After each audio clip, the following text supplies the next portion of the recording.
Minha gente querida, povo de Deus, chegamos à nossa última aula regular do curso do Apocalipse. Por que eu digo regular? Porque ainda farei um resumão numa aula só, daqui a mais alguns dias. Você vai receber a notificação, você que está inscrito no nosso canal. Mas chegamos hoje ao fim do estudo do livro do Apocalipse. Eu me sinto muito alegre, muito honrado por Deus. Primeiro, de ter de Deus o entendimento da palavra. Segundo, o que Ele quis me dispensar, Ele quis me dar. Busquei fazer o melhor. Digo a vocês que em si mesmo, o meu trabalho até aqui, nessas 40 aulas, não é perfeito em si mesmo, repito, mas que ele esteja imerso na perfeição de Cristo. A Bíblia diz que em parte conhecemos e em parte profetizamos. O conhecimento pessoal entra em tudo que nós fazemos, que nós falamos. Mas eu creio que será de grande proveito para você que acompanhou até aqui este pastor, este velho pastor, como para outros que verão, porque essas aulas ficarão na internet.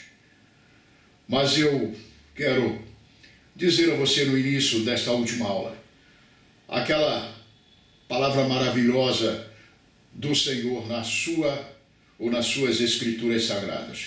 E quando houverdes feito tudo, ainda assim deveis dizer, somos servos inúteis, porque só fizemos o que nos foi mandado. Eu posso me considerar um servo inútil, talvez porque pudesse fazer mais e não tenho feito. Mas cabe ao Senhor, se Ele quiser, se assim for da sua vontade, por sua graça, me chamar de servo bom e fiel, como a você também. Tanto este pastor, que como em Apocalipse 1, lá no início do nosso estudo, aquela bem-aventurança, bem-aventurado que lê, o que faz a leitura e explica para a congregação. E bem-aventurados que ouvem as palavras da profecia deste livro. Mas eu estou sentindo no meu coração que estou cumprindo mais uma missão que Deus me deu.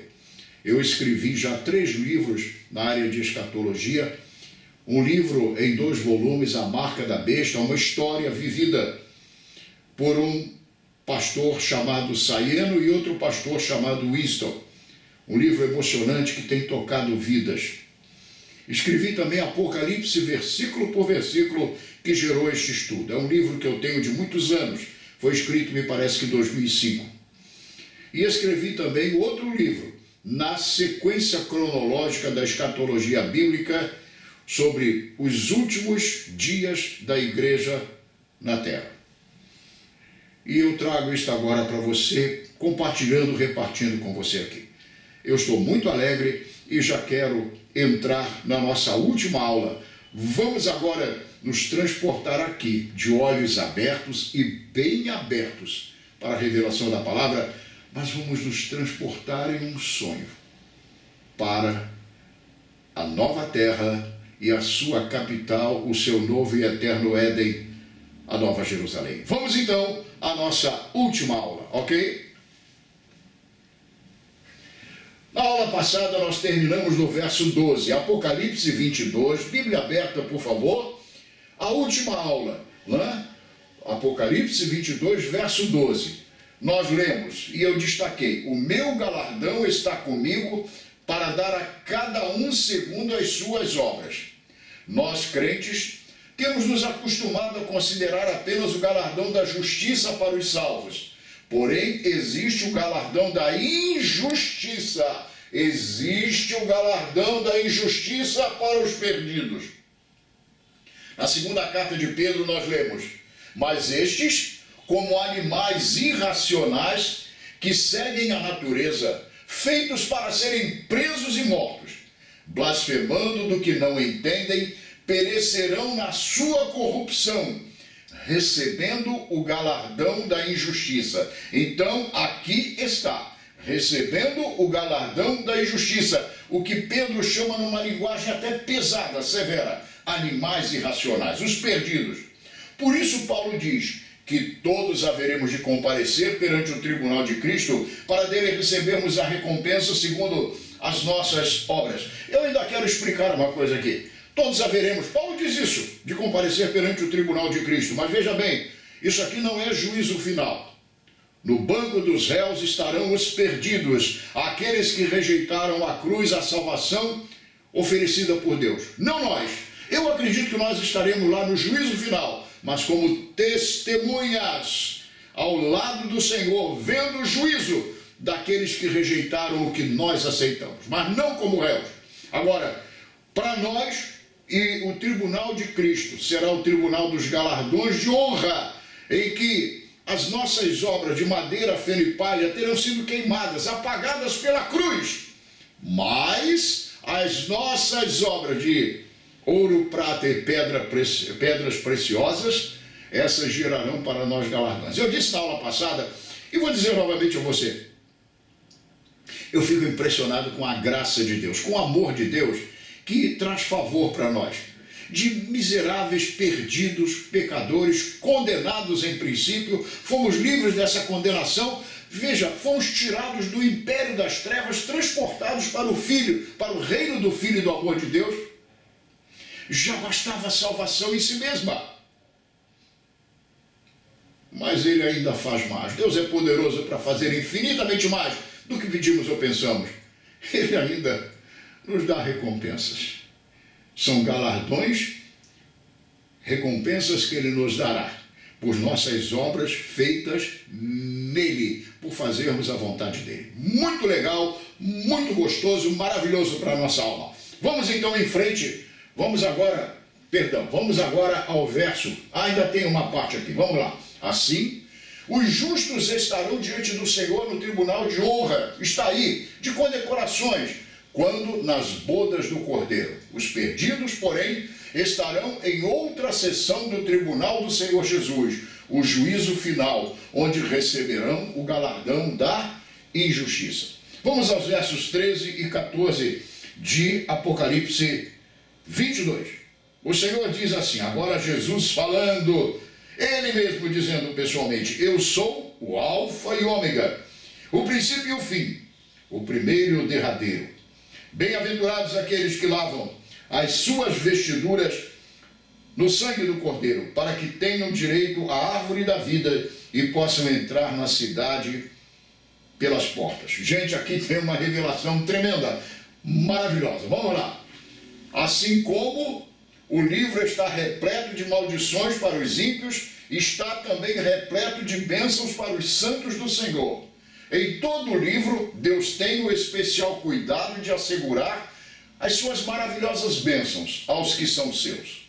O acesso à árvore da vida, bloqueado por ordem de Deus lá no Éden, esse Éden desse mundo atual, né? Lá no princípio, no Gênesis, agora está restabelecido. Não só isto, mas tudo que o homem perdeu no Éden lhe é restaurado na Nova Jerusalém, que eu tenho chamado respeitosa e carinhosamente, afetuosamente, de um novo Éden, o eterno Éden. Agora, tem uma observação a fazer sobre esta última frase. É restabelecido tudo que o homem perdeu nesse Éden passado, agora é restabelecido na Nova Jerusalém. Mas uma coisa importante, é restabelecido sim, mas veja bem, em grande proporção, em muito maior proporção.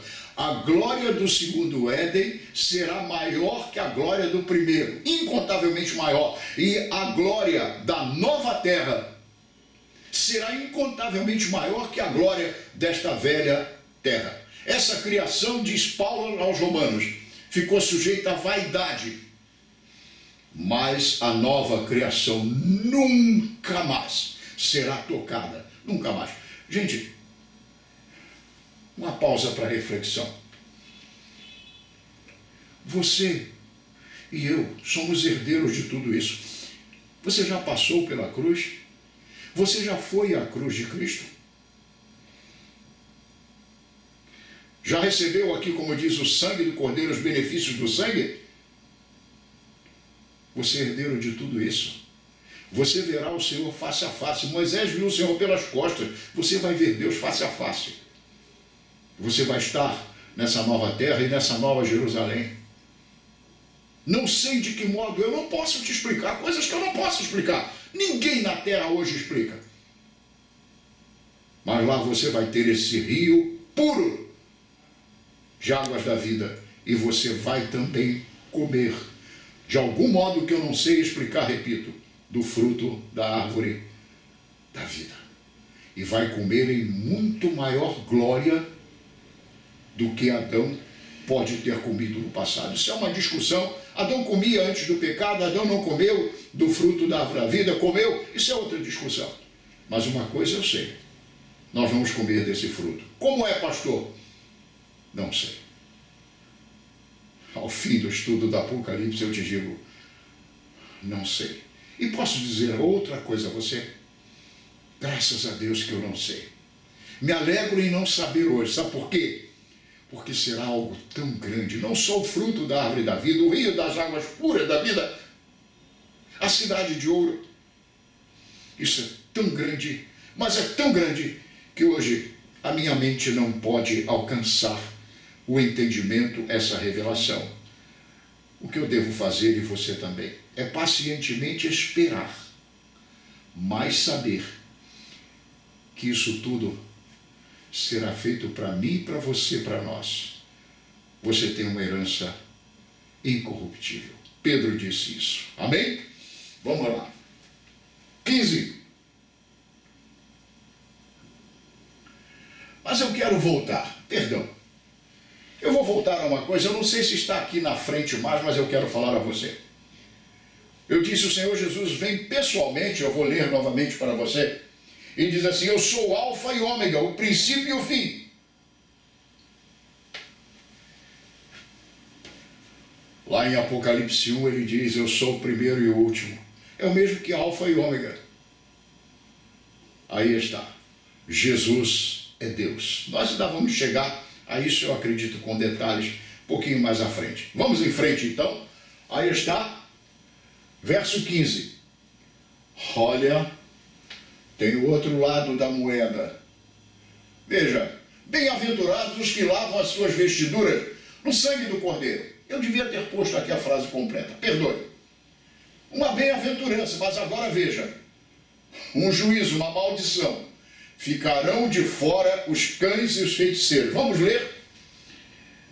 Ficarão de fora os cães e os feiticeiros, e os que se prostituem, e os homicidas, e os idólatras, e qualquer que ama e comete a mentira. Ficarão de fora os cães, os abomináveis, os detestáveis, os terríveis, os maus em extremo, os feiticeiros, os que se prostituem, os homicidas e os idólatras, e todos os que amam e cometem a mentira. Aí está. Homens não regenerados não poderão entrar na cidade santa, porque além de tudo, levariam as suas contaminações para ali. Vamos parar aqui um pouquinho. Você já notou que na imprensa, Rede Globo e outras mais, não culpa a Rede Globo por isso, mas todo mundo famoso que morre, o artista querido, o jogador famoso, o atleta famoso, o astro de Hollywood, ou mesmo das novelas da Globo, nada contra a Rede Globo aqui. Cantores famosos, queridos, que tem muitos fãs, quando morrem, todo mundo os coloca lá no andar de cima. No video show, o seu apresentador, ele gostava de dizer que aquele famoso que morreu agora está no andar de cima. Foi uma pessoa legal aqui, foi uma pessoa querida aqui, famosa aqui, virtuosa aqui. Parece que Deus tem a obrigação de puxar lá para cima, levar lá para cima para o céu. Ninguém chega diante de Deus sem a cruz, sem Jesus e o seu sacrifício mostrado ainda há pouco pelo que a Bíblia chama de o sangue do Cordeiro. Gente, ficarão de fora. Deus só admite o homem. Deus só recebe o homem. Deus só trata com o homem através do mediador chamado Jesus. E a Bíblia diz, gente, escute isso, a Bíblia diz, porque há um só mediador, ou medianeiro, entre Deus e os homens, Jesus Cristo, homem. Isto é, na sua forma humana, Jesus na cruz do Calvário derramando o seu sangue. Agora veja, ficarão de fora os cães, os feiticeiros e tal. Vamos continuar. A nova terra, com sua nova Jerusalém, não é lugar para velhas criaturas. Perdão, vamos ler em cima. Como já vimos, ali não entra pecado algum. Só poderão estar ali na presença do Senhor aqueles cuja semente do pecado já foi arrancada do coração, as novas criaturas. A nova terra, com a sua nova Jerusalém, não é lugar para velhas criaturas. A palavra diz, eis que faço novas todas as coisas. Isto é uma palavra direta, dita pelo Senhor. Eu, Deus, faço novas todas as coisas. Mais uma coisa importante. Falei ainda há pouco dos famosos, né? Um dia eu já falei isso para a minha igreja, quando tinha aqueles discos grandes, aqueles bolachões pretos, saiu um disco de uma coletânea de cantores famosos da época, e aparecia eles no céu, tudo branquinho, as nuvenzinhas branquinhas, eles com aquelas auréolazinhas na cabeça, né? Aquelas coroinhas na cabeça, e uma mesinha, uma garrafa de pinga, cachaça, vários copinhos, um com um cavaquinho, outro com um pandeiro, outro com isso, com os instrumentos, e os outros cantores e compositores ali, tinha ali, eles colocaram Noel Rosa, Lamartine Babo, e colocaram Clara Nunes e Agostinho dos Santos, cantores famosos da época, eles todos já morreram. E o título do LP do Discão Grandalhão era Festa no Céu. Eles batendo e cantando um sambinha e saboreando uma pinga no céu. Ainda que absurdo, que loucura, loucura. Tolice, sei lá como eu chamo. Tem uma coisa a mais, que eu queria que você pensasse bem nisso. A velha criatura não pode entrar no céu. Só a nova criatura, os regenerados em Cristo. Sabe por quê? Porque se esses que batiam, é um dos exemplos, dos imensos exemplos. Esses que batiam sambinha aqui embaixo, se subirem sem ter a transformação da cruz, vão chegar lá em cima e já arrumar uma roda de samba. E o céu viraria uma velha terra. Não pode entrar nada lá que contamine. Por isso que eu digo que isso é loucura. Ficarão de fora os cães. Os feiticeiros, veja, os feiticeiros. Feitiçaria para Deus é algo abominável. Veja essa lista que Deus deu de pecados terríveis. Parece que ele selecionou dos pecados mais terríveis que os homens terão cometido sobre a terra. Cães são pessoas terríveis, horríveis, extremamente más. Feiticeiros, feitiçaria, coisa ligada diretamente ao diabo, ao mundo dos espíritos. Prostituição é o pecado da carne, o desenfreamento da carne, a contaminação da carne. É outro pecado abominável, terrível diante de Deus. Os homicidas, homicídio. Os que tiram a vida. Mas aí você dirá, mas pastor, e aqueles que mataram no passado, mas agora se converteram a Jesus? Perdão total na cruz, porque a cruz é maior do que o derramamento de sangue de alguém ou homicídio. Mas e os que não se arrependeram? E os que matavam por prazer? Pois bem, agora, veja uma coisa. Os homicidas. Eu quero falar uma coisa aqui. Eu tenho um livro escrito. Também eu tenho uns 20 livros escritos. Eu ainda não os publiquei de modo maior. Eu gosto de escrever, mas sou ruim de divulgar.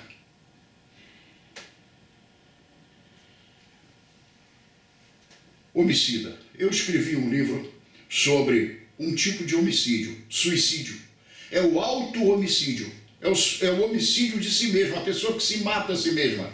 E o título do livro é O que fazer quando a vida quer renunciar? Homicídio, de si mesmo, suicídio. Aqui estão impulsos esses, os que tiraram a própria vida.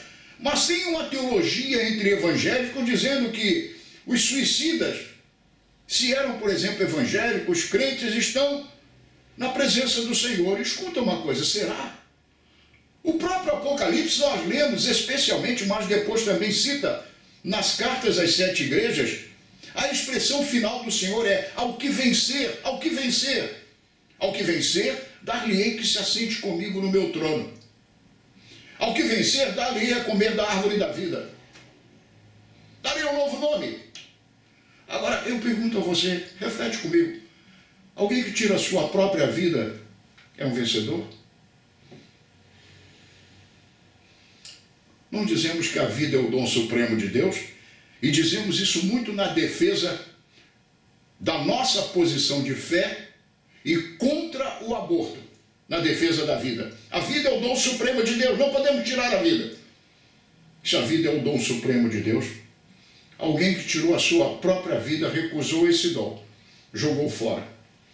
E um suicida está negando todas as promessas e verdades do Evangelho. Portanto, fica aí esta palavra. E aos idólatras. Gente, ídolo, guarde a minha definição pessoal de ídolo. Ídolo é tudo aquele, aquela ou aquilo que de algum modo tenta competir com o Deus vivo, único e verdadeiro. Tudo que tenta competir com Deus, tomar o lugar de Deus ou se colocar ao lado dele em importância, é um ídolo. Um carro pode ser um ídolo. Uma carreira profissional pode ser um ídolo. Uma fortuna, muitas vezes, é um ídolo. Pessoas que são idólatras do dinheiro, da riqueza. Não é pecado ser rico. Pecado é pôr o coração nas riquezas. Tem gente cujo Deus é Mamon. E trocam a cruz por um cifrão. Como se Cristo não tivesse morrido numa cruz. E a foto de um Cristo, em vez de numa cruz, num madeiro, num cifrão. Idólatras do dinheiro. Mas também, e de modo especial, os que adoram imagens de escultura. E não adianta, gente, vamos deixar o engano, disfarce. Aqui vai falar dos que amam e cometem a mentira. Vamos deixar essa mentira de dizer que imagens de escultura de santos a gente apenas venera. Veneração é uma admiração profunda, uma reverência. Mentira! É adoração mesmo. Os idólatras. Por quê? Preciso me prolongar nisso. Deus é Espírito, importante, é fundamental que os seus adoradores o adorem em Espírito e em verdade. A adoração em Espírito tem a ver com o que Deus é. Deus é Espírito. Deus não é gesso, Deus não é madeira, Deus não é metal. A adoração em Espírito tem a ver com o que Ele é. Então a adoração é espiritual, não é através da matéria. E a verdade tem a ver conosco e com a palavra. Bem, diz a palavra que Deus é Espírito e os que o adoram, é importante que o adorem em Espírito e em verdade, de conformidade com a palavra. A vida do adorador ajustada à palavra, que então adorará a Deus em Espírito. E os que amam e cometem a mentira. A mentira. A Bíblia fala que o diabo é o pai da mentira. E João diz, nisto conhecemos os filhos de Deus e os filhos do diabo. Se o diabo é o pai da mentira e alguém vive na mentira, não é simplesmente aquela mentirinha que se conta, que se peca de fato e que a gente pede perdão a Deus. Qual de nós, uma vez na vida, já não mentiu? Não é exatamente isso. mas são pessoas que fazem da sua vida uma mentira, que adotam a mentira para reger as suas vidas, por elas vivem e por elas morrem, e nelas morrem. A idolatria é uma mentira, a feitiçaria é uma mentira. Aí está, né? Os que amam e cometem a mentira. Eu preciso falar mais, eu preciso falar. Tem gente, não é pouca, é multidão, eu diria multidões, que amam e cometem a mentira porque gostam.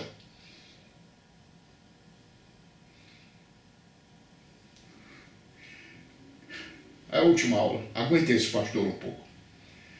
Um dia, um pastor amigo meu foi pregar numa determinada igreja e lá, ao final do culto, manifestou o demônio numa moça visitante.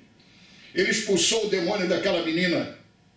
E quando ele expulsou o demônio dela, ele fez um apelo a ela: você não quer entregar a sua vida a Jesus, para Jesus transformar a sua vida? Ela era prostituta. Ela era prostituta. Qual foi a resposta dela para o pastor depois de liberta daqueles demônios? Em sua própria mente, conscientemente, responsavelmente, ela disse: não, pastor, não quero não. Filha, isso. Apelou para ela, disse: pastor, não quero não. Eu gosto da vida que eu levo. Quando ela fez essa declaração clara, consciente, responsável, de rejeição da cruz, e que gostava da vida que levava, amava e praticava mentira, o pastor disse para ela: tudo bem, então você pode ir. Ela saiu. Quando saiu no portão da igreja, ela se tremeu toda, os demônios estavam esperando lá fora e entrou nela. E a Bíblia diz, Jesus falou que o estado daquela moça ficou pior do que o primeiro. Aí está a questão dos que amam e cometem a mentira, né? Então, aí está, homens não regenerados não poderão entrar na cidade santa, porque além de tudo levariam as suas contaminações para ali. Eu falei isso ainda há pouco. A rodinha de samba e outras coisas mais. Como já vimos, ali não entra pecado algum, só poderão estar na presença de Deus, do Senhor, aqueles cuja semente do pecado já foi arrancada do coração, as novas criaturas. A nova terra com sua nova Jerusalém não é lugar para velhas criaturas. Eu já li isto, ok? Vamos ao verso 16. Eu estou bastante emocionado hoje. Diz assim: eu, Jesus, enviei meu anjo para vos testificar essas coisas nas igrejas. Eu sou a raiz e a geração de Davi, a resplandecente estrela da manhã. Veja que agora Jesus envia a revelação pelo seu anjo. Anjos são ministros de Deus, auxiliares de Deus, que diz a Bíblia, trabalham a favor de nós, herdeiros da salvação. Mas agora, ao fim do Apocalipse, o grande mestre de toda essa cerimônia, de tudo isso, esse drama todo, o Senhor Supremo, ele resolve vir pessoalmente e falar. Agora sou eu, Jesus, falando. E ele então diz: eu, Jesus, enviei o meu anjo para vos testificar essas coisas. O mestre de cerimônia, eu não sei, alguns poderão não concordar comigo, mas o Senhor Supremo, de tudo que vimos neste curso, o mestre, o grande mestre de cerimônia, o que comanda tudo isto que está sendo narrado, é o próprio Senhor Jesus. Sinceramente, não sei se eu estou certo em chamar o Senhor Jesus Cristo de mestre de cerimônia, mas quando o chamo assim, quero dizer que ele é o grande comandante de todo o livro do Apocalipse, todos os dramas, como os elementos, perdão, falta o ezinho aqui, como os elementos de júbilo, tudo está sob o seu comando, a ele toda a glória. Verso 17. E o Espírito e a esposa dizem: vem. E quem ouve, diga: vem. E quem tem sede, venha. E quem quiser, tome de graça da água da vida. Destaquei aqui, o Espírito e a esposa dizem: vem. O Espírito Santo e a igreja dizem: vem. É o desejo de que o Senhor Jesus venha buscar os seus. Esse deve ser o maior desejo da igreja.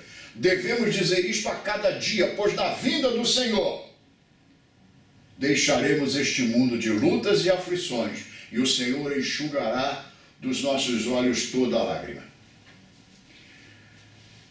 Eu tenho ou tive, já faleceu, uma tia, irmã de meu pai, serva do Senhor, fiel até a morte. Ela deixou um exemplo para mim, faz muitos anos, eu não sei quantos anos faz, eu era novo, jovem, adolescente, e hoje eu sou um senhor de 73 anos. Mas ela um dia disse uma coisa que eu nunca esqueci. Ela disse, eu cada dia, ao me levantar da minha cama, eu me sento na cama e digo cada dia, Senhor Jesus, se o Senhor voltar hoje, a sua serva quer estar preparada. Cada dia. Eu vou contar uma pequena, grande história. Havia, lá no litoral do Ceará, as jangadas, e havia ali uma família, uma mulher, seus esposos com seus filhinhos, ela morava à beira da praia, tinha lá o seu barraco, a sua cabana, a sua casa humilde. E o seu esposo era um pescador jangadeiro, pescava com jangadas. E ele saía para o mar. E ela sabia dos perigos do mar. Sabia que muitos colegas deles, ou vários colegas dele, não haviam voltado. Mas ela ficava ali, ansiosa pela sua volta. Mas quando se aproximava, e ela sabia, ela bem sabia, seu coração sabia, quando estava se aproximando, o dia e a hora dele voltar, dele regressar, ela fazia os seus trabalhos de casa domésticos, mas a cada momento ela tinha uma janela voltada para o mar, sua casinha humilde era à beira-mar, e sempre a cada momento ela ia e olhava pela janela esperando aparecer no horizonte a jangada do seu amado, do seu querido. E ela olhava, e ela olhava, e ela olhava, até que lá no horizonte aparecia uma jangada. E ela, mesmo olhando de tão longe, ela sabia, aquela é a jangada do meu esposo, ele está voltando.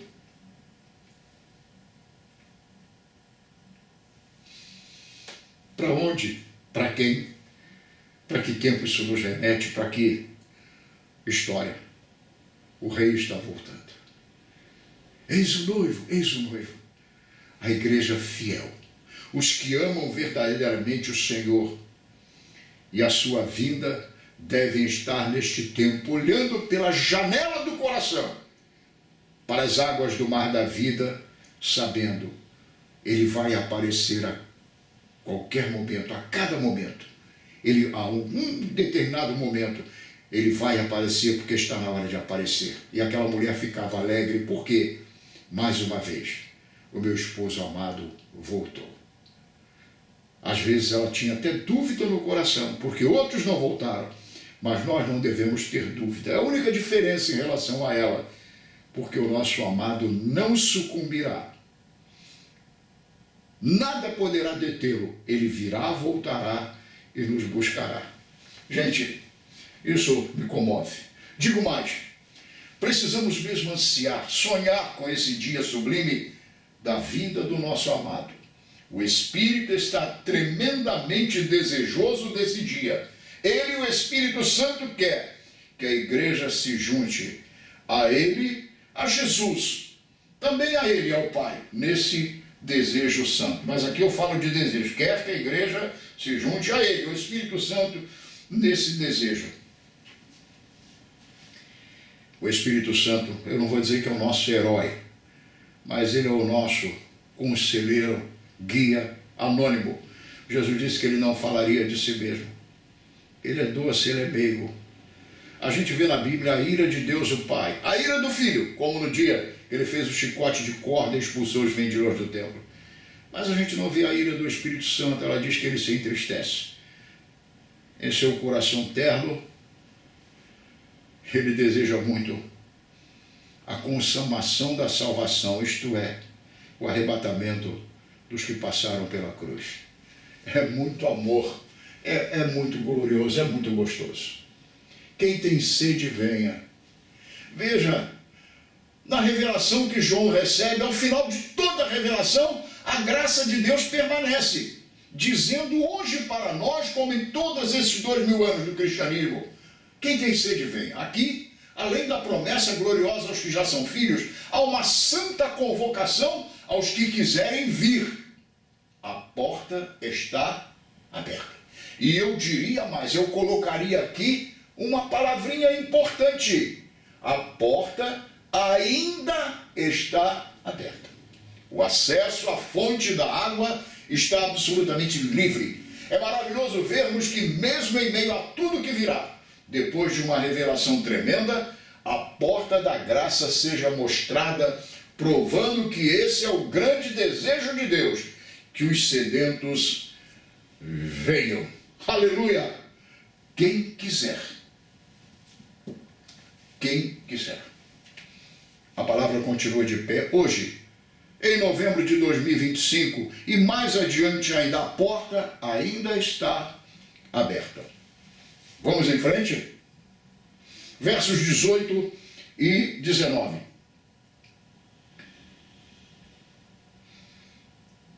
Porque eu testifico a todo aquele que ouvir as palavras da profecia deste livro, que se alguém lhe acrescentar alguma coisa, Deus fará vir sobre ele as pragas que estão escritas neste livro. E se alguém tirar quaisquer palavras do livro desta profecia, Deus tirará a sua parte da árvore da vida e da cidade santa que estão escritas neste livro. Aí está. Destaquei, se alguém acrescentar ou tirar. O Senhor não precisa, veja bem, eu coloquei letra vermelha para destacar. O Senhor não precisa de ajuda de homem algum para completar a sua revelação. Ela já está plena e completa. Tudo que for posto ou tirado será uma tentativa de mutilar a palavra aqui contida. Esta expressão quer mostrar que a revelação está completa e mais, que é fiel e verdadeira. Quantos há que na tentativa de amenizar os juízos aqui contidos tiram algo da palavra? E quantos há que na tentativa de impor algo, de impor maior rigor e fatalismo à palavra, acrescentam algo ao seu conteúdo? A advertência do Senhor, porém, é tremenda. Se alguém acrescentar, Deus fará vir sobre ele as pragas aqui contidas. Gente, isso é sério. Se alguém tirar, Deus tirará a sua parte da árvore da vida. Mais sério ainda, eu diria, não é? Mais sério ainda, mais grave, mais terrível. Há algum tempo, ouvimos de um homem vindo de um outro país da América do Sul que afirmava ter ele unicamente a revelação do capítulo 10 do Apocalipse. Aquele de quando João comia aquele livrinho que era agradável ao paladar, à boca, mas que era desagradável ao estômago, que trata do livro aberto. Aí está. Esse homem se fazia o próprio personagem desse capítulo. Esse homem esteve aqui em Campo Grande, passou por aqui no Rio de Janeiro. Não fui vê-lo. Eu acho que hoje eu até iria para ver um anticristo. Nós, os filhos de Deus, devemos ter o cuidado de não incorrermos em heresias, de não pretendermos ser os únicos portadores, ou únicos ou maiores, da revelação. Como diz o próprio livro, essa revelação é para a igreja, para os santos e não para alguém em particular. Você quer um exemplo de tirar da palavra? Também de mentira e de engano, testemunha de Jeová. Eu falei aqui a vocês, eles são contra o chamado que chamam de inferno de fogo. Não existe condenação eterna. Eles dizem que os perdidos, eles serão destruídos, exterminados totalmente e deixarão de existir. E como argumento eles colocam algo assim no seu pensamento. Condenar eternamente a um sofrimento eterno os homens, aqueles que por um pouco tempo cometeram uns poucos pecados na terra, isto seria contrário à justiça de Deus. Aí está, eles estão tirando o que nós já vimos aqui de mais terrível que existe. O inferno de fogo e, consequentemente, o lago de fogo e enxofre, dizendo não tem condenação eterna, quando a Bíblia diz que tem o sofrimento eterno dos perdidos. Isso é tirar da palavra de modo malicioso, intencional e, me desculpem, diabólico. Verso 20, vamos ao verso 20. Aquele que testifica essas coisas diz: certamente venho. Amém. Ora vem, Senhor Jesus. O que testifica essas coisas diz: certamente venho, venho logo, com certeza eu venho, eu prometi. É a promessa pessoal do Senhor Jesus Cristo. Ele vem cedo. E agora, Maranata, que significa: ora vem, Senhor Jesus. Vem logo, Jesus, vem depressa. Aí está. Eu suspiro de alegria.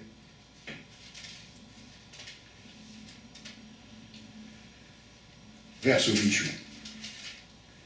Gente, de tudo que vimos aqui nessas 40 aulas,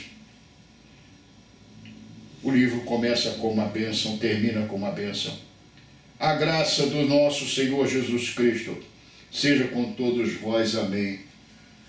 A graça do Senhor Jesus Cristo seja com todos vós. O livro começou com uma bênção e termina com uma bênção. E mais ainda, este livro é uma grande bênção para aquele que o lê e para os que o ouvem ou guardam as suas profecias. Maranata.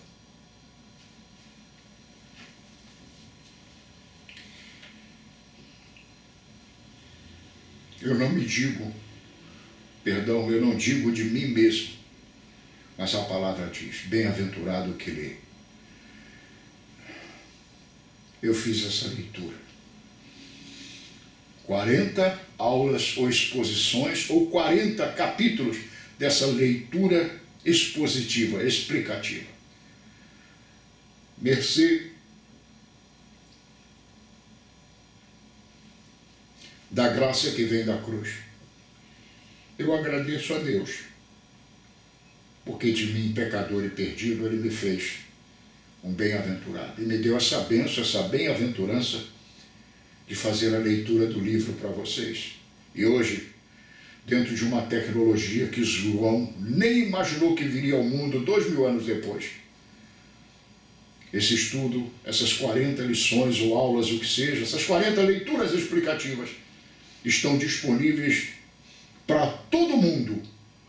Eu soube que a gente na África vendo, o número dos espectadores não é tão grande, mas o Senhor me disse, quando me dispôs a fazer este curso em capítulos aqui: deixa na internet, poucos verão agora, mas chegará o dia no arrebatamento da minha igreja em que os que ficarem aqui para enfrentarem a fúria do anticristo saberão de certo modo que eu voltei e levei minha igreja. Eles ficaram, mas eles vão procurar agora a confirmação disso desesperadamente e vão se voltar para mim. E o seu livro, os livros que você escreveu e esse estudo serão de grande utilidade. Eles serão vistos, ficarão na internet. Eu quero pedir a você, irmãos em Cristo, é uma revelação para crentes. Fale aos seus irmãos em Cristo, mande o link da primeira aula para eles, eles vão acompanhar. Me ajude a levar essa mensagem, essa leitura expositiva, explicativa a outros filhos de Deus. E de certo modo, você que já é bem-aventurado em ter ouvido, ter dado ouvidos a esta palavra e caminhou comigo aqui, você será também bem-aventurado, porque através desse pastor, você estará fazendo a leitura para pessoas que você ama, preferencialmente a crentes, a filhos de Deus. Porque a revelação do Apocalipse, na verdade, é de modo maior para filhos de Deus, para entender esses mistérios. Ainda que haja muito evangelho aqui dentro, o Apocalipse, como o Gênesis, seja um evangelho purinho, purinho, purinho. Ficando por aqui, pastor Onéas, e eu quero dizer mais a você. Eu estou orando a Deus, publicarei alguns vídeos especiais e depois eu estarei, na hora de Deus, eu quero anunciar a você, eu vou trazer outro estudo sobre o livro do Gênesis, o livro dos princípios. O subtítulo, o primeiro é Conhecendo, o título é Conhecendo o livro do Gênesis. E o subtítulo é A Esperança Messiânica no livro do Gênesis. Eu vou mostrar a você que desde o versículo 1, Gênesis 1:1 e 1:2, o Gênesis é todo evangelho. No princípio, criou Deus os céus e a terra. A terra, porém, estava sem forma e vazia. Nós vamos ver que tem evangelho nisto, como em todo o livro do Gênesis. Eu convido você a acompanhar o outro estudo, porque você vai crescer muito na graça, sabendo agora de modo muito maior o livro da revelação dos últimos dias do Apocalipse. Agora vamos ao livro dos princípios, dos começos. Vamos lá e nós vamos ver coisas muito grandes. Ficando por aqui, Pastor Onéias, eu publicarei agora uma série de vídeos avulsos sobre temas variados, chamada essa série Falando Sério. E eu digo também como subtítulo do Falando Sério, para quem quer levar o Evangelho a sério. Ficando por aqui no estudo do Apocalipse, o Pastor Onéias, com grande alegria, sentindo a missão cumprida. Os recursos técnicos não foram grandes, muito pequenos. Aqui eu faço tudo sozinho, mas está tudo bem. O Senhor está aqui e o Senhor esteve comigo em toda essa trajetória. Um abraço a você do tamanho do meu coração.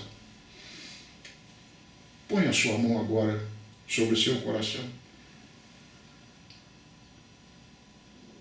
Eu levanto a minha destra, a minha mão direita sobre você e te digo: o Senhor te abençoe e te guarde. O Senhor faça resplandecer o seu rosto sobre ti e tenha misericórdia de ti. O Senhor sobre ti levante o seu rosto e te dê a sua paz. E que a graça redentora do Senhor Jesus Cristo, o amor de Deus, o nosso eterno Pai, a comunhão do Espírito Santo, sejam sobre a sua vida, povo da aliança. Amém e amém.